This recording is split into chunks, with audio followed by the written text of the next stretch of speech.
Bismillahirrahmanirrahim. Summa salatu wa salam ala Rasulillah. Louange à Allah, créateur des cieux et de la terre. Allah qui a créé les hommes et les djinns dans l'unique but de lui vouer un culte exclusif et sincère, dépourvu de toute idée d'idolâtrie et de polythéisme. Allah, la première cause, qui cause les causes sans être causé l'imposé. Nous lui dirigeons toute forme d'adoration, par pur amour, par reconnaissance et par devoir, car il est le seul digne de louange et d'adoration. Nous affirmons, nous maintenons et nous réalisons son unicité dans chaque moment de nos vies, dans chacune de nos pensées et dans chacun de nos actes. C'est la conception nette qu'Allah est un absolument unique et transcendant. Alhamdulillah, après l'avoir magnifié, glorifié, exalté, nous l'implorons afin qu'il déverse sa miséricorde infinie sur la meilleure des créatures, le prophète Muhammad sallallahu alayhi wa sallam. Chers frères et sœurs, en islam comme de coutume et de tradition dans notre religion, je vous lance ici la salutation des habitants du paradis, celle qui transcende toute barrière linguistique, spatiale et temporelle, qui décolle avec la paix, qui transite par la miséricorde et qui atterrit avec la bénédiction seigneuriale, qui est Assalamu alaikum wa rahmatullahi wa barakatuh. Alhamdulillah, nous sommes très heureux, nous sommes fiers de cette belle religion qu'Allah nous a donnée, qui est la religion musulmane. Nous sommes très fiers de notre livre saint, qui est la source de notre religion, la base de l'islam de chaque musulman, qui n'est rien d'autre que le Saint-Coran. Sachant que aucune société ne peut être équilibrée et établir les droits, les devoirs et les libertés de ses citoyens sans la loi et la justice en son sein. C'est ainsi que Allah, après avoir créé l'être humain et établi sur la terre, Allah a également envoyé son livre, le Coran, avec la charia. Ce mot charia qui a été dénaturé, qui a été dramatisé, sorti de son contexte pour en faire un prétexte, alors qu'en rien ce mot n'est dramatique. La charia n'est rien d'autre qu'un code de loi, un code de vie et un code de conduite qu'Allah a donné à l'être humain afin que notre société soit équilibrée. Par cette loi, nos droits, nos devoirs et nos libertés sont établis. Alhamdulillah, le Coran c'est le manuel d'utilisation de l'être humain. Tel qu'aujourd'hui, aucun appareil, tu ne peux l'acheter ou aller en pharmacie, acheter des médocs sans avoir ce qu'on appelle une notice ou un manuel d'utilisation quand c'est un appareil. C'est la même chose, notre manuel d'utilisation nous les êtres humains c'est le Saint-Coran. Sans le Coran c'est l'égarement total. Alors mon frère Oustaz Diané, d'abord mon frère Ismaël Aka, il a mangé son repas. Oustaz Diané également a été servi, il a mangé. C'est mon tour, mon plat est servi. Mais malheureusement je suis éprouvé par une jeune grippe qui m'a frappé. Et je ne sais pas si je pourrais, mais mon frère Ismaël Aka est là. Celui qui a vu le Père a vu le Fils. Celui qui a vu le Fils a vu le Père. Le Père et moi nous sommes un. Donc mon frère Ismaël Aka et moi nous sommes un. On va essayer de jongler ensemble. Si ça va, alhamdoulilah. Si ça ne va pas, il va gérer. Mais avant d'aller loin, le thème qu'on m'a proposé, sur lequel je dois échanger avec le pasteur, c'est entre le christianisme et l'islam. Quelle est la religion du salut? Je pense que sincèrement, ce thème, c'est le plus important. Parce que sans le salut, on a tout perdu. Il faut avoir tout ce que tu veux dans ce monde. Toutes les richesses, la luxure, toutes les belles choses. Mais sans le salut divin, tu n'as rien. Je pense que le thème le plus important, c'est ce thème. Et il englobe tous les autres thèmes précédents. Parce que pour connaître la religion de la vérité, il faut connaître le Dieu de la vérité. Donc ça englobe le thème de la divinité. Et moi je pense que c'est pas, on ne va pas se casser la tête. Ça sera tellement simple comme de l'eau à boire. Ça sera tellement simple à démontrer que c'est l'islam seul Et vous, musulmans, vous pouvez être fiers de cette belle religion. C'est la seule religion, l'unique religion, qui est un système théocentrique, au centre duquel Allah seul est. Et c'est sa loi qui régit tout, loin de toutes les idées, les imaginations de l'être humain. Elle a commencé par Allah, elle a parachuté par Allah et elle est parachevée par Allah. Comme la sourate 3, la sourate 5, verset 3. Al-yawma akmaltu lakum dinakum wa atmamtu alaykum ni'mati wa raditu lakum al-islam ad-din. Allah dit aujourd'hui, j'ai parachevé pour vous votre religion. Et quand elle est parachevée aujourd'hui, c'est qu'elle a parachuté quelque part. C'est pourquoi depuis l'origine de l'homme, c'est cette religion qui a existé.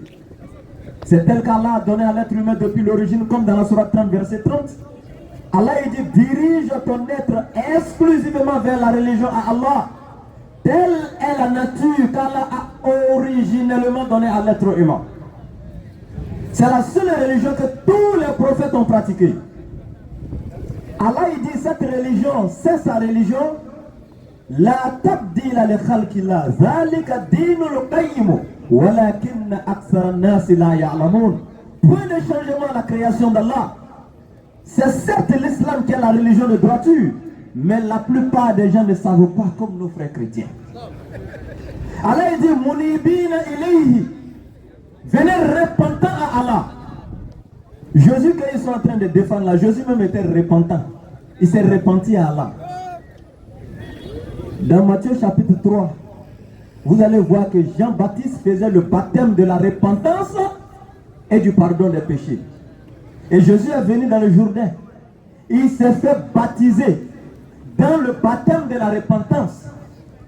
Donc il a compris ce qu'Allah dit ici. Venez repentant à Allah. Jésus même s'est repenti.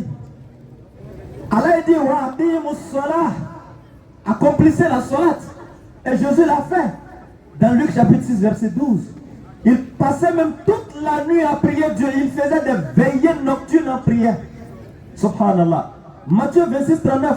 Ayant fait quelques pas en avant, Jésus s'est prosterné face contre terre et pria Dieu. Allah dit, wa aqimus salah. Wattaqouhu, craignez Allah. Et Jésus était un craignant Dieu. Comme Hébreux 5:7 le dit. À cause de sa crainte en Dieu, il a été sauvé de la mort. Allah n'a pas voulu que ses ennemis se réjouissent de son sort. Allah l'a sauvé de la mort. Pourquoi? Parce qu'il a demandé cela dans Matthieu 26, 39. Il a dit, Allah, si cette mort pouvait s'éloigner de moi, non pas comme je veux, mais comme tu veux. Alors que c'est le même Jésus qui a dit à ses disciples, si vous, êtres humains méchants comme vous êtes, si vous arrivez à donner les bonnes choses à vos enfants, qui parmi vous, son enfant lui demandera un poisson, un œuf, il lui donnera un serpent ou un scorpion. Alors, si vous savez donner les bonnes choses à vos enfants, à combien plus votre raison, mon Père qui est dans les cieux? Si moi Jésus, je lui demande une bonne chose, va-t-il me donner une mauvaise chose? Si je lui demande à ne pas mourir, va-t-il me donner la mort? Non.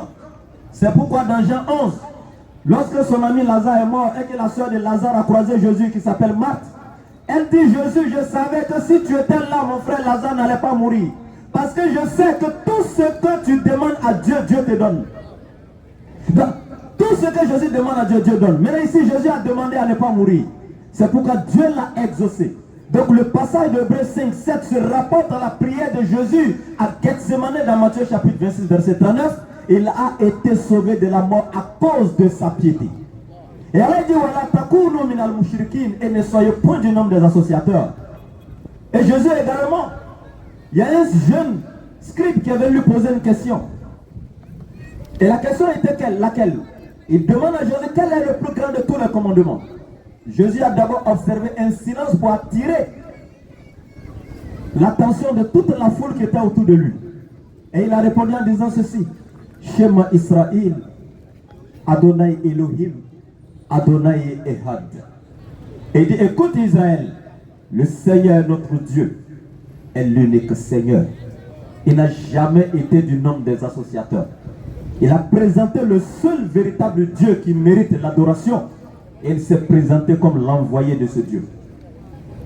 Donc alhamdoulilah, c'était ce petit message que j'avais à passer. Le temps qu'il finisse avec le projecteur, parce que celui qui doit débattre avec moi dit qu'il a des vidéos à passer sur l'écran. avant de faire le débat. Bon, je lui ai dit, mais les vidéos là, les versets là, tu as déjà ça, non? Tiens, on va faire le truc chap. Bon, comme il insiste, bon, je ne sais pas ce qu'il veut nous faire voir, donc il n'y a pas de problème. On va aller dans sa logique, il n'y a pas de souci. C'est ma jeune grippe là qui me sonne. Et ça, j'ai mal à la tête.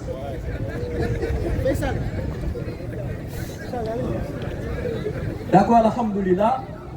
Ici, j'étais assis tranquillement. J'écoutais certains. Mon frère Oussaz a donné un verset, mais n'a pas eu le temps de lire. Il a donné 1 Timothée 6,16. Qui seul possède l'immortalité, qui habite une lumière inaccessible, que nul homme n'a vu, ni ne peut voir, à qui appartient l'honneur et la puissance éternelle. Allahu Akbar. Et avec ce verset, il y a des gens qui viennent s'arrêter, dotés de toutes leurs facultés mentales, ayant selon eux des paupières de discernement qui ne dorment pas. Ils viennent s'arrêter encore pour dire que Jésus-Christ est Dieu, après avoir lu ce 1 Timothée 6,16. Souvent je me pose la question, est-ce qu'on peut réveiller quelqu'un qui ne dort pas? C'est impossible. Parce que le verset nous dit qu'il seul possède l'immortalité. Quand on dit quelqu'un est immortel, c'est celui qui ne peut pas mourir. Je n'ai pas dit c'est celui qui va mourir et puis revenir à la vie. Immortel me dit, c'est celui qui ne peut pas mourir. Tous les dictionnaires du monde, allez-y consulter. Tout celui qui meurt et qui revient à la vie n'est pas immortel. Allez-vous me dire que Lazare était immortel dans la Bible? Il a aussi goûté à la mort, il est revenu. Mais quelqu'un me dira non, mais quand Lazare il a été ressuscité par Jésus, il n'est pas venu lui-même.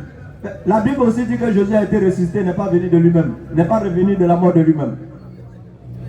Chose que je ne crois même pas à ça, qu'il soit mort 3 jours. Mais je rentre dans, selon ce que vous dites.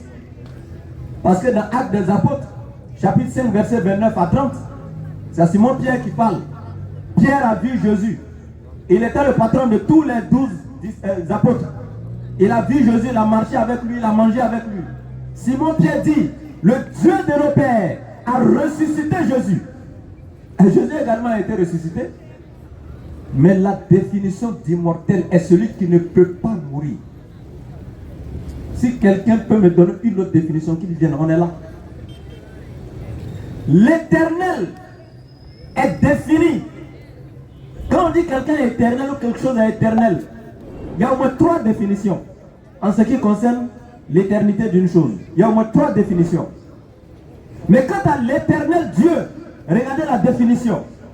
Celui qui n'a ni début, ni interruption, ni fin d'existence. Quand on parle du paradis, ou peut-être chez les chrétiens, on dit la vie éternelle. Le paradis a un début. Mais pourquoi on appelle ça éternel? Parce que ça n'a pas de fin. Mais au moins ça a eu un début. Le paradis a un début, c'est Dieu qui a créé. Mais ça restera éternel parce que ça n'a pas de fin. Alors que l'éternité de Dieu n'est pas comme ça. Lui n'a pas eu de début. Le paradis éternel, il a eu un début. L'enfer éternel, ça a eu un début. Mais Dieu, il n'a pas de début, il n'a pas d'interruption, il n'a pas de fin d'existence. Donc quand on dit qu'il seul possède l'immortalité, ça c'est l'éternel seul. Celui qui a créé Jésus. Celui qui l'a fait venir sur la terre. Celui qui l'a envoyé aux enfants d'Israël. Maintenant je reviens à mon thème le temps que le pasteur soit prêt. L'islam est la seule religion, comme je disais, que l'Éternel a donné à l'être humain à la surface de la terre. Et cette religion, notre manuel d'utilisation qui n'est rien d'autre que le Saint-Coran, Allah il nous dit clairement dans le Coran, dans la sourate 3, verset 19, Inna ad-dina inda Allahi l'islam. La religion agréée, acceptée auprès d'Allah, c'est l'islam. Dans cette même sourate 3, à partir du verset 83, Allah il dit Afaghayra dinillahi yabghun walahu aslama man fis samawati wal ard. Quelle autre religion désire-t-il encore? Allah il demande Afaghayra dinillahi yabghun. Quelle autre religion les êtres humains recherchent-ils encore? Alors qu'à Allah sont soumis tous ceux qui sont dans le ciel et sur la terre, de gré ou de force.